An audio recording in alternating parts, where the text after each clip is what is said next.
Today is Friday. So this is Crystal Oliver, your favorite financial coach. And I have on tonight with me, Dr. Shmeka Gibson. Hey, Shmeka. Hey, Crystal, how are you? Good. So we have been celebrating moms all the month of May. I know Mother's Day is just one Sunday, but we've been celebrating our boss moms all month.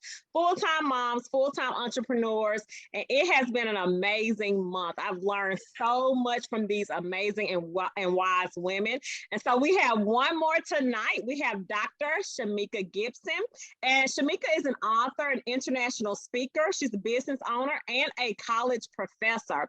Shmeka is the founder and CEO of NA Success Grant Writing Firm and founder of Changing the Mindset Incorporated, a nonprofit that works toward the elimination of youth bullying. Shmeka has a bachelor's of science in psychology, a master of science in psychology, and a PhD in industrial organizational psychology, focused in international statistics. She presents with over 15 years of experience in clinical counseling psychology, database management and technology, data analytics, grant writing, HR, project management, business coaching, consulting, and organizational development. That's a whole mouthful.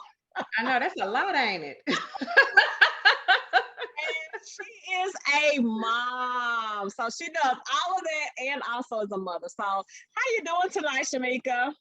I'm doing good. Like I was telling you before we jumped on, I'm a little tired from the week's activities, but I'm okay. And, I'm just glad to be here, be able to provide some information about what I do and how to educate others. Good. So I just read your full bio.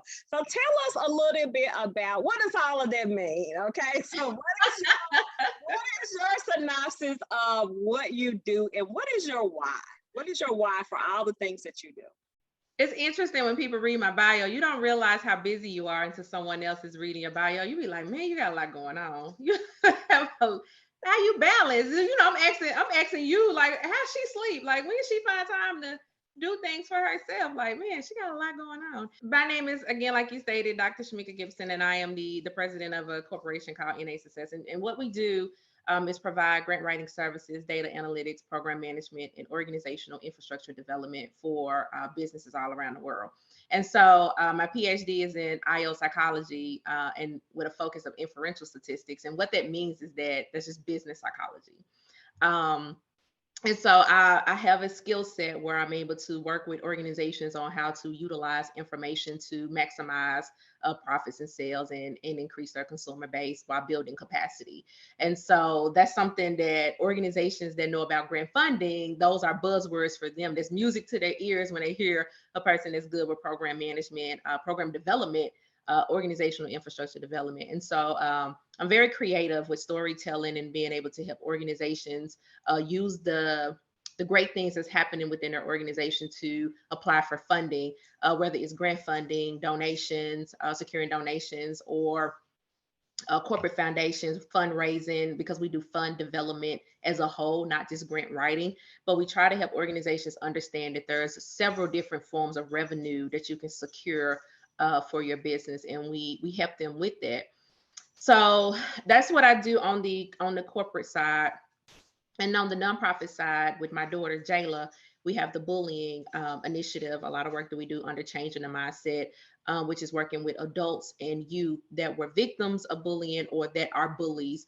And we apply a lot of psychology principles with that. Like I said, with my background being in psychology, and I used to be a therapist, I take a lot of those therapeutic skills that I've learned and I apply them in my business, which have helped both business be very successful in providing services to the community. That's so good. And how did you get started? I've known you for several years because I work in the nonprofit industry as well. And so how did you really get started with the entrepreneurship? So when I met you, you were working for a nonprofit, a local nonprofit. And so I remember one day you were there and then you were gone. It wasn't that fast. I'm just joking, but how did you get started? Like, what did you do to really build your own infrastructure so that you could step out full time as an entrepreneur? So, a lot of times people start the story with where the journey began, as far as going into entrepreneurship. My journey actually began at the age of 25. So I'm technically 37 now. And so my journey started roughly about 12 years ago when I graduated with my bachelor's and was trying to figure out what direction I wanted to go in.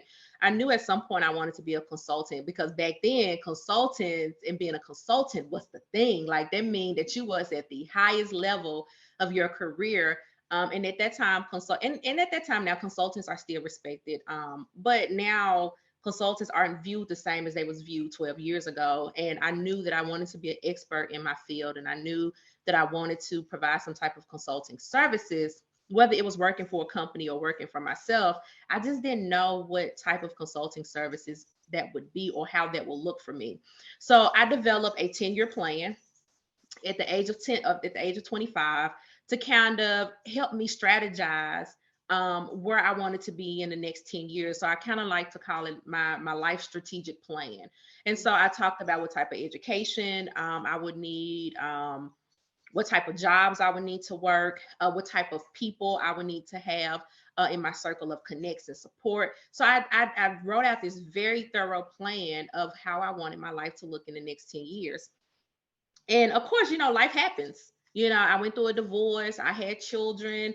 I went and got my master's in counseling because I thought that's what I wanted to do. But once I started working for a nonprofit that poured into me, and pretty much put me in a position to where it actually changed the trajectory of my life in general, um, I had to re-strategize in some areas. But overall, I developed a plan. And although there was some railroads along the way and some bumps, because I had a plan, I was able to go back to the plan and modify without, saying, "Oh my gosh, I'm overwhelmed. I don't know what to do. I feel like I have to start over." And honestly, I tell people don't believe this, but I've never hit rock bottom. Um, and I haven't hit rock bottom because I'm a firm believer in faith. I walk with God. I listen to what he tells me to do, but I also have a plan. And a lot of people don't believe that plans are perfect, but in my journey it has been, because if you don't plan, you plan to fail, right? Fail And to so plan. Yeah. if you fail to plan, you plan Plan. to fail. And so I'm very, and a lot of people will say this about me, I'm very good with logistics, I'm very strategic, I'm very organized, I have good time management, good organizational skills. And so I use all of those soft skills that I had, and I applied them to my life, and it kind of turned out to be okay. I think I came out okay. But within those 10 years, I've experienced heartache, pain, bad relationships, bad friendship, bad business deals. I went through a lot. And at the end of that, at the age of 35, I was like, man, I've done a lot. I think I've accomplished everything.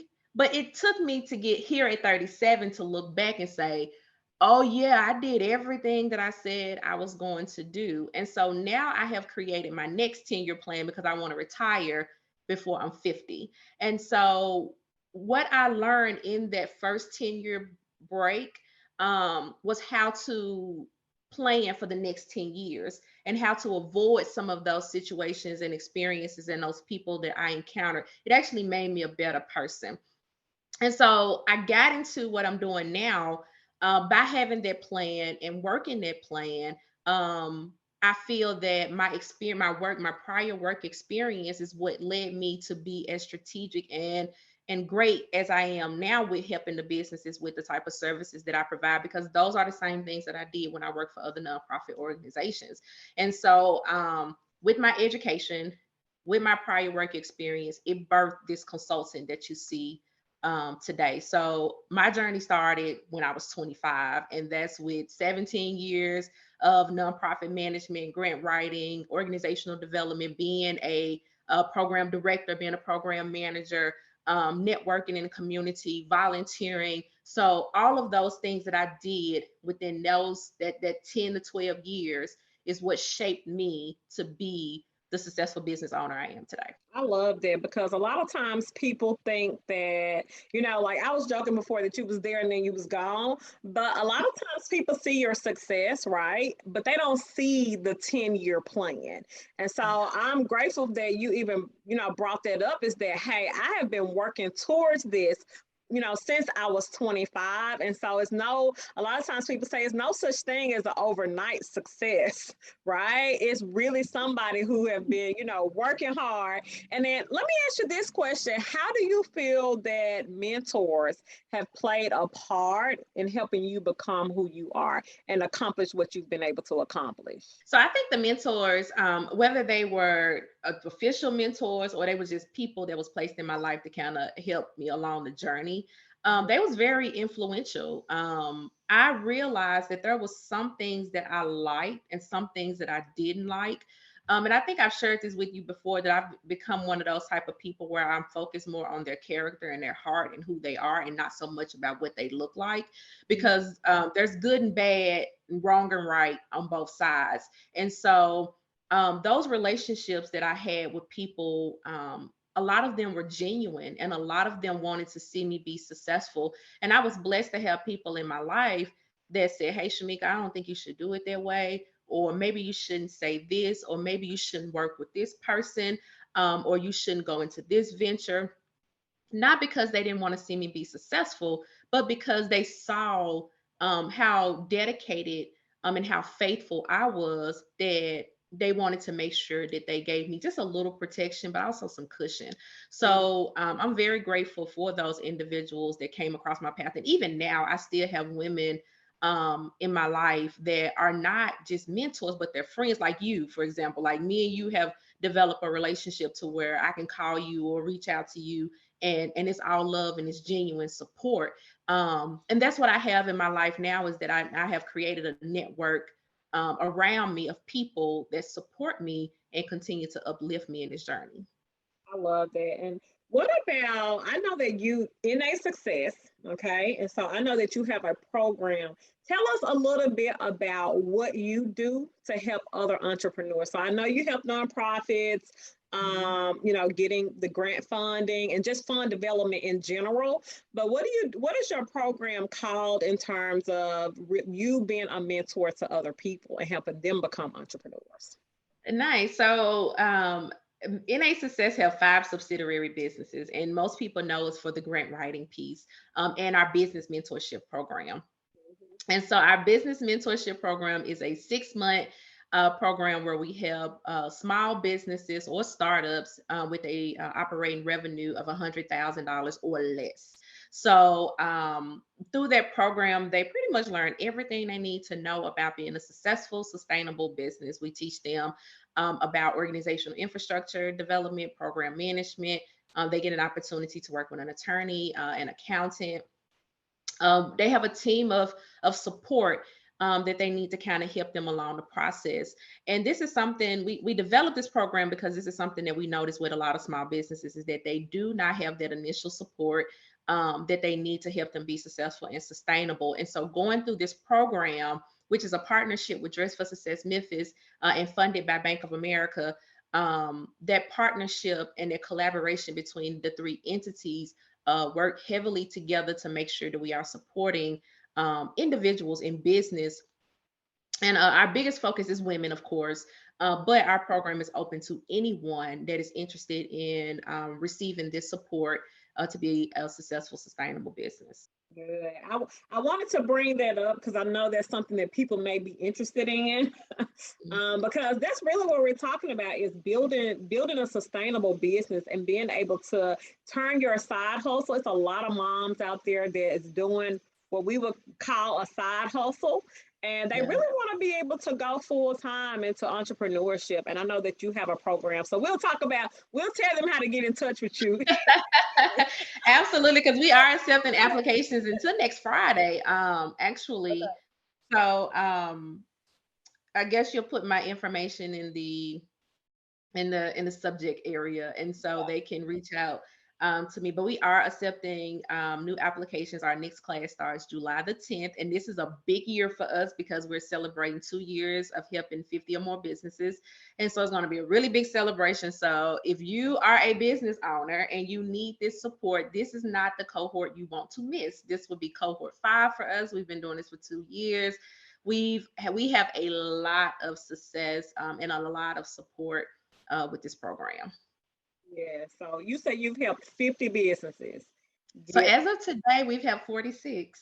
okay, okay. So 46 46. businesses get off the ground and a lot of them are doing really well right now. They're doing I mean, every time I get on Facebook and I see something, I'm like, oh my God, like I didn't know you was doing it. And they was like, well, I ain't had a chance to tell you. I was like, I got so much going on. I haven't had a chance. But I mean, I still keep up with all of those businesses. They still reach out to me. I still mentor them. Even the ones that went through our very first program in the fall of 2020, they are still invested. I'm still supporting them through their journey of entrepreneurship. And they help me too, because I'm not an expert in everything. And some things they do, I'm like, well, I didn't even know that you could use that software for that, or I didn't know that you could do this. And so we actually support and mentor each other. And we've become a family. We've become a family of entrepreneurs that are supporting each other because we're learning that family and friends are not your biggest supporters when you are in this entrepreneurship world. You have to lean on people that are doing something similar or trying to do the same thing that you're doing because they understand and they're able to give you some insight and make you feel that you're not going crazy because you feel like you losing it as a business owner. Yeah, having this support is key. Is very much. Absolutely. Absolutely. I I'm gonna agree. switch gears just a little bit, and I want to talk about the girls. I want to talk about your daughters. What do you feel like that their biggest takeaway? What have they learned from you in the past couple of years of seeing you being an entrepreneur? You talked about one of your daughters. You work with her with a nonprofit, but what do Mhm. you feel like has been their biggest benefit in watching you be an entrepreneur? Oh goodness. So my daughters, I have a 16-year-old Jayla and I have a 16-year-old Jayla. I have a 16-year-old daughter named Jayla. And then I have a 12-year-old, just recently turned 12-year-old daughter named Morgan. And one thing that I love about my daughters is that for Mother's Day and my birthday, they always give me a heartfelt, handwritten letter. And so either it's in a card or they handwrite it for me, and they talk about how great of a mother that I am. And I still have all of those letters. And sometimes Morgan, that's the baby girl. That's what I call her, my Sour Patch Kid, because you don't know what you're gonna get from her. She's a Gemini too.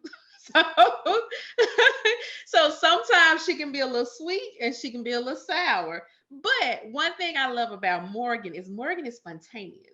So sometimes Morgan would just write me a letter and sit it on my dresser or on my desk, and I read it, and she say things like, "Mom, I'm so proud of you. You're helping me be a smart girl. You're intelligent. You're beautiful. You have good time management skills. You keep us on track."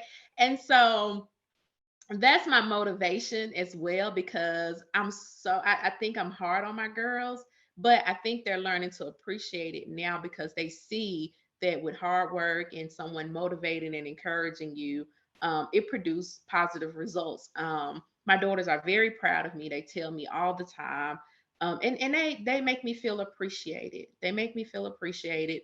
Um, and I do the same in return. And I think what's happening is that the energy that they give me is just a reciprocation of what I give them. Because I don't think that they would know to do that for me if I wasn't already doing that for them. Sweet. And it's so every time I see you, because I follow you on Facebook and everything too. And so when I see your daughter, it's just the sweetest thing as I watch her walk into her calling. And you Yes, know that she's able to do that because she's watched you like really absolutely. like push through and become who you are. And so it's really sweet to watch. Just my next question, how do you balance it all, girl? We talked about that a little bit. What do you do to make time for Shmeka? Oh my goodness. I am a really big proponent in I control my time and my time don't control me. So I have a hard time talking to people that say, "Oh, I don't have enough time," or, "I'm just so busy, I got so much going on," or "I can't do this," or "I can't do that." Um, I'm really, I have a lot going on, but I'm also reliable and I'm dependable for my friends and family. And that's because I control my time. I am not a workaholic. I'm not working from sun up to sundown. I have a set schedule of my work hours. And I have a specific task of things that I do each day. So I'm not just all over the place Monday through Friday. So Monday, Wednesdays, and Thursdays, I'm doing something. Mondays and Fridays, I'm doing something from this time block to this time block. But one thing that I really do, I'm very structured. I wake up at 5 a.m. every morning. So from 5 a.m. to 8 a.m., that's Shmeka's time, whether I'm working out or I'm, spending time with my daughters, getting them ready for school if it's school time. Um, I may cook breakfast. That's the time I give to myself before I give to the world. That time is very important for me. Also, that's a time where I may get caught up with my girlfriends, or catching up with family. That's a very important time for me. And then I'm pretty much working from 9 to 9, and within that time block, I may be helping the kids with homework, running errands, doing business stuff, working. That time block is when I'm actually giving my time to the world. I shut down at 9 o'clock every night. I work out every day. And then I'm in the bed at 10:30 every night. So I have a lot of balance. And people probably looking like, girl, you lying. Like, ain't no way. You got all that stuff going on and you still in the bed by 10:30. But people that know me will tell you that they're not asking me to go anywhere, and they're not calling me because they know that I am at 10 o'clock, I'm in the bed. I work out anywhere between 9 and 9:45. I do a really good intense 30-minute workout to burn off this stress for the day. I meditate, I pray. 10:30. Soon as my head touched the pillow, I'm out of here. I am out of here. Look, I'm a believer because number one, you've told me before. before. But I feel like that is the thing that has helped you be successful because you stick to it. You're I like, do. I'm And gonna but do you know it. what? I've also trained other people how to deal with me. So Yeah. like my clients, they understand. They like, look, I ain't gonna be able to just call her at no anytime because she's not gonna answer. And if they call me, they say, look, I just need 15 minutes, even though it ended up being an hour and 30 minutes later. They respect my time. They do understand that I am a woman that's in the bed by a certain time at night. And my friends and my family respect it too. So it took some time in the beginning to get people adjusted to that.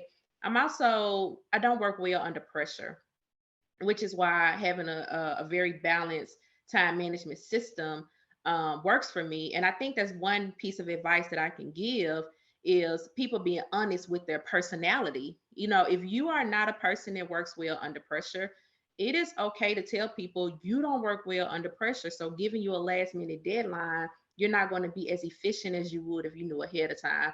Now we do know that things happen and we can't be predictable on all things. But most of the time, we are aware of when things are going to happen. We have control of that. And so my clients know that they can't send me something if their contract states that I need it within 72 hours before this date. They know that they can't send it to me within 24 hours. It's about having open communication, setting boundaries, and also making sure that you stand firm in if you stop working at 9 o'clock, then you don't take no more calls at 9 o'clock. That is it's over with. But I do have some clients that I have a soft spot for, and I do bend a little. Push the limit. Yeah, I do bend a little for some of them. I do have some favorites. I do bend a little. Even although all of them are my babies. But I do have some clients that I bend a little bit for, but they bend a little for me as well. And so it's an exchange. But yeah, time management and organization, though, those are two things. I mean, I can pretty much teach anybody how to be efficient with their time. Yeah, look, I need to come over and give me a lesson, girl. Look, you know what? I used the thought process. I'm like, man, well, Beyonce got the same 24 hours I get. Let me So tell you, I'm like, there's no excuses, I just gotta make it happen. a friend of mine says that about Steve Harvey. She's like, Crystal, if Steve Harvey can do all that he does, and he got the same 24 hours. Yes, ma'am. He's on the radio. He got a talk show. He hosting a game show. He got a wife, kids, family. Ain't there's no. I'm like, come on, Yeah, come on. If he can do it, I can do it, and it's possible. You just gotta find a better use of your time yes, and set those boundaries, like you said. and set those boundaries. Teach other people, Absolutely. look, teach everybody else the rules for sure. I'm gonna ask you I know it's something that a lot of people might have questions about. Since I got your time right now, I'm taking advantage. I'm pushing the envelope over here. So what are you pricing? Okay. So a lot of time, I know you're coaching a lot of entrepreneurs. What do Mhm. you tell them in terms of like how do you set your prices? And Okay. how do you stick to that in a way where you are not giving out all your time in exchange for, not enough money. Mhm. So Oh, see, Listen, we on a recorded line, so I have to be appropriate, right? All right, I'm gonna try to be as clean and PG and professional as possible with this. okay. You often hear people a lot saying that they charge what they're worth. Hmm. If that's the case, we'll all charge what what we think we're worth, right? And what does their worth mean? That's subjective. That's not really the best measurement when it comes to pricing. You setting prices based on your worth, because your worth also comes with things like your time, your skill, and just because you feel like you're good at something does not necessarily mean that I may feel as a consumer that that price is appropriate. Also, social media has us believing that you can charge ridiculous prices for certain types of services and products. So, me as a full PhD person with years of experience, an extensive and impressive resume, I still charge the standard rate that a person would pay if they was to hire a grant writer. There's some additional fees that's associated with that, but I mean, I don't mind sharing. For the most part, I charge about anywhere between $35 and $50 an hour, and that's pretty much around the baseline pay that it will cost to charge a grant writer if you was to hire someone full time. My pricing is set that way because I did a market research analysis. And when you're doing a market research analysis, you're looking at pay grades, you're looking at the particular service and the product that you have, and you're comparing it against your competitors. What you do not want to do is cut yourself out of a deal, right? So it does not make sense for me to for $75, 75 to $150 an hour for my services. If a company can afford to pay me that, then they should just go ahead and hire someone, which means that there's no need for me to be an independent contractor if they can just hire somebody to do what I'm going to do. Or better yet, just hire me. Look, if you're gonna pay me $75 an hour, I just come on full time, you know. So I think that doing a market analysis, doing some research and looking at how much these type of services and products cost will pretty much put you in a good place.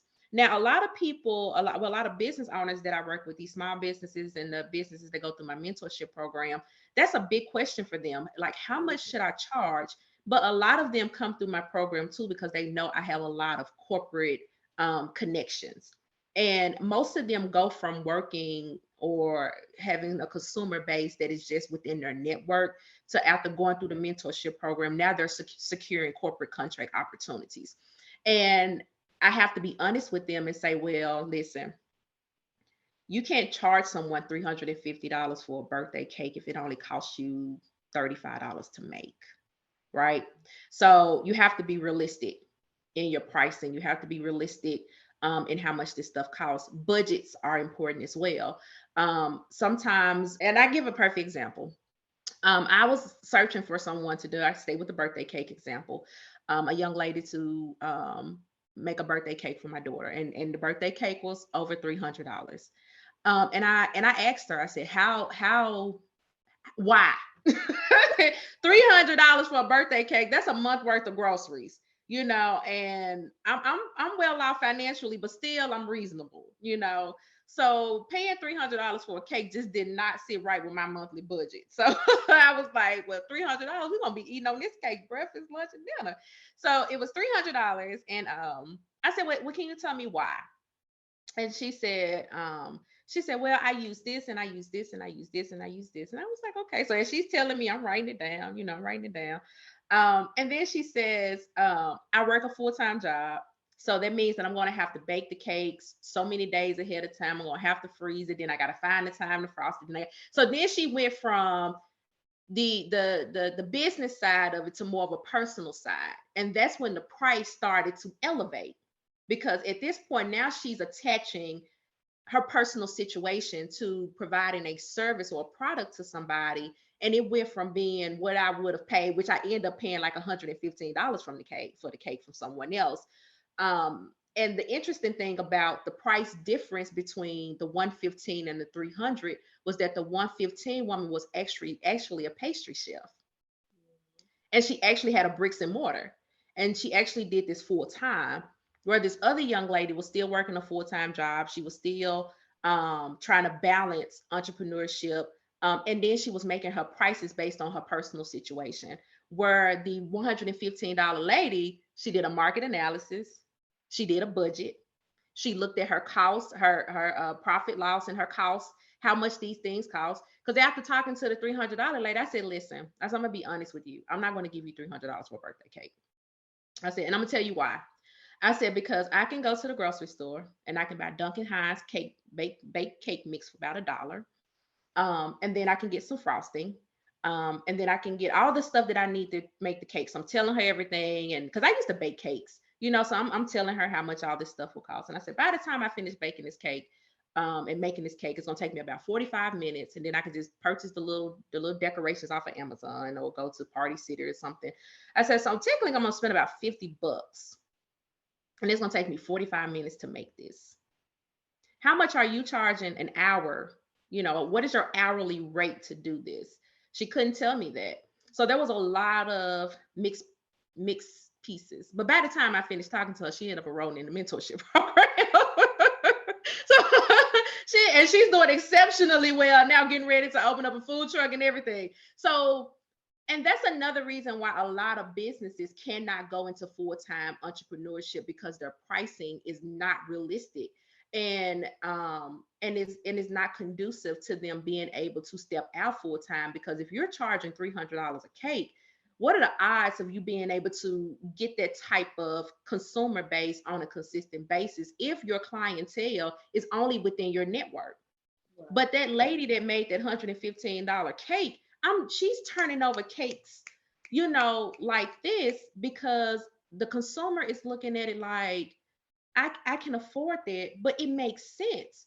And that's why you have so many people that these overnight businesses where they have an experience like mine, and they say, well, you know what, forget it. I'm gonna go and bake this cake myself.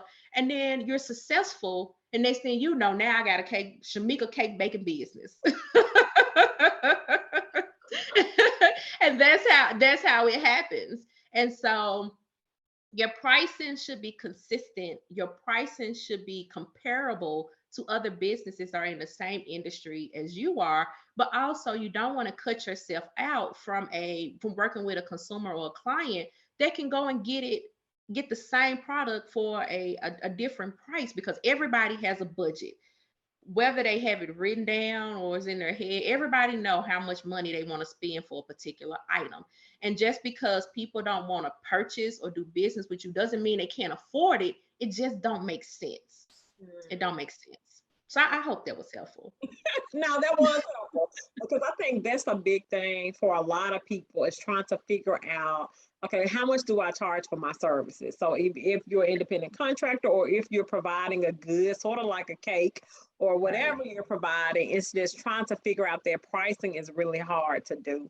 And so really just going and comparing, doing, like you said, doing the market research, doing your research, making sure that you are, like priced within line that like you said, something that makes sense. And so Right, right.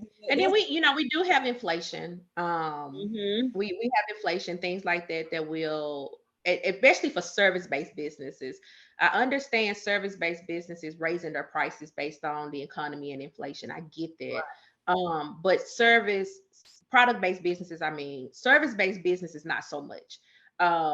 With service-based businesses, there's not a lot of overhead for service-based businesses. And when I say service-based businesses, I mean like your coaches or your consultants, individuals that's not providing a product. This is not the same as your beauticians or your makeup artists. I want to be clear about that. So when you are truly a product-based business, what I mean is that you are providing you're selling products only. You may have a clothing boutique, or you may be selling makeup, but you're not providing a service. You're just selling products. Then yes, inflation will um, affect your pricing, definitely. But as far as service based, where you're not providing a product and everything that you're done is skill set, your overhead isn't as high. So raising your prices don't really make a lot of sense to me. I just say to me, and I say since I've been doing business, we have not raised our prices. We didn't have a reason to. And just because the economy is inflating doesn't mean that I need to raise my prices on rent, right? It does, there's no reason to. But like for makeup artists and beauticians, they are service product based businesses. They provide a service, but they have to use special products to do so, which would make sense for them to go up on their prices when when inflation is involved. Now, price gouging is a totally different thing where you have some people that are just raising their prices ridiculously for no reason. And I like to think of like designer things and stuff like that, where they have ridiculous pricing for designer items, and some of them do use quality products, but still, I have a hard time spending $1,500 on a pair of shoes. Like, and I don't care how much money y'all think I get. It just don't make sense. I'm a consumer. It don't make sense to me. Because, I was talking to somebody one time, and I don't know what she had a product based service, Mhm. a business, and one of the things she said, but she had a hard time telling people her prices, and that's an issue for a lot of us too. It's sort of like, okay, yeah, I said my prices, but I have a hard time just communicating them to people. I So wonder why. it's it's a thing, right? And I think it's fear, like we talked about fear. Right, right. I think it's or you're not confident enough. I think that if you go through the proper channels of setting your prices, that's why I said, I don't mind sharing my hourly rate, um, because I'm confident in those numbers. Now, yeah, if I was going into a business saying, yeah, my price is $150 an hour, then yeah, because I know that $150 an hour is a little bit on the high side. For what I do. Now, I do have different prices for different things depending on the different service, which gets a little costly. But for the consumer, it makes sense because if I'm going to apply for a $15 million grant for you, and if my race is 10% of that, then they looking like, okay, well, yeah, yes, we can do that because that's going to be a lot of work associated with applying for that grant. So there's parameters around different service prices and different fees, but on the surface, at a minimum, $35 an hour. Yeah. Okay. So I know I'm hoping that they help somebody. I hope so too. I And hope so too. like figure out how to set your prices. But you can always join Shmeka's program, and we'll talk about that. But one last thing, what recommendation off top would you give a mother who is considering, starting her own business? What recommendations would you give her? The first thing that I would give, and primarily, is making sure your children are okay first, because sometimes we do things for us and we don't take into account how it's going to affect our families. And this is not just a mother, a single mother or a single parent, but a wife, if you're married and you are considering going into business ownership or entrepreneurship, it's important to make sure your family is okay. Because going into entrepreneurship is not a walk in the park. It takes a lot of time. It takes a lot of energy, a lot of sleepless nights, long nights, early mornings, and you have to be mentally prepared for that. But first, make sure the home is okay first. Before I went into doing what I was doing, one thing that I can say is that because I was so invested in my business that I neglected my relationship and I neglected my daughter who was experiencing bullying at the time and I wasn't aware of it. I just recently found out that my daughter was a victim of bullying last year and she experienced bullying and wanted to commit suicide around the same time that I was building my business. And one thing that I learned in that was I need to take a step back. And I even say again, my relationship, I was in a relationship at the time, an intimate relationship, and my partner, I neglected my role as a partner at that time as well. And this is for the people that say women don't accept accountability. I'm accepting accountability. It was me. I played a role in some of the demise of our relationship. Um, but I learned in that moment that I have to make sure that I still fulfill my roles as a partner and as a mother, and not, I mean, as a mother, and not get so consumed that I become selfish and unaware. So that's the first thing. Make sure that home is okay. Make sure that you're still going to be able to provide the same level of love and care to everyone in the home. The second thing is make sure you develop a business plan. You have to develop a plan of action. There are so many templates that you can find on Google. Do not pay anyone to write your own business plan. That is your vision, that is your dream. And when you develop that business plan, if you run into a place of feeling like you're stuck, you can always go back and reference that document and kind of help it get you back on track. So developing that business plan will also help you answer questions like, how do I set my pricing? How do I do a budget? What is my business? What is my business? What should I name my business? Is my business going to be service or product based? You get into the meat and potatoes of how to set up this business.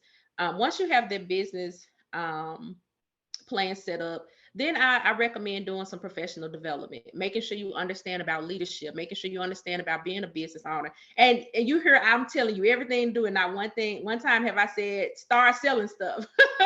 Start. No, it is very critical that you work on the organizational infrastructure of your business first. Do all of the things that it takes to establish a foundation before you start taking money. Because if you start taking money first, and let's just say you have a product that takes off and you're not prepared for the influx, you're going to have some challenges. So take your time, build your business the right way by developing that organizational infrastructure. And then once you feel confident in that, I'm sorry, y'all, that's my dog. Amazon must be delivering another package. Um, once you develop that infrastructure, then you start programming, and then you develop an implementation plan, and then you start collecting funds. I promise you, you're going to do so much better, and you're going to feel so much more confident in doing business. I love that. That's so good. That was so good. And so, how now, how do people get in touch with you? I've been holding off because I don't want them to log out. I want them to just go straight to find her. So, how do they get in touch with you? So personally, you can get in touch with me on Facebook, and I am a person that do respond to DMs sometimes. If time permits, I do respond to DMs, and I do respond to emails. But the easiest way to get in touch with me and find out everything about Dr. Shmeka Gibson is to visit my Flow page, and it's Flow FLOW page / innate success INNATESUCCESS. And of course, you can find innate success on Facebook and Instagram as well. But if you want to learn more about the mentorship program, about my books, about my nonprofit, if you want to donate, you can do it all through that link. Okay. All right. And then I'll make sure I add the link when I post this video. So Thank you. thank you so much, Shmeka, for hanging out with me tonight. Look, this has been a long interview, but I had a lot of questions. Oh no, it was good. It was good. I'm glad that I was able to get in and make it happen. You know, I'm always trying to, support another sister in business. So absolutely, thank you. Appreciate you so much. And everybody, if y'all want to get in touch with Shmeka, I will put the link up here when I post this on Facebook. And then also, of course, if you guys are looking for us, Budget Me Black, it's budgetmeblack.com. You can also email us at info@budgetmeblack.com. We would love to work with you. If you're starting a business, we help with the financial foundation as well, financial foundation and your personal. And so getting your personal in order is so critical. And as you are starting your business, you'll know what you need for yourself and for your family. So I'm excited. I'm so grateful to have you tonight, Dr. Shmeka Gibson. I appreciate you. And y'all have a good night.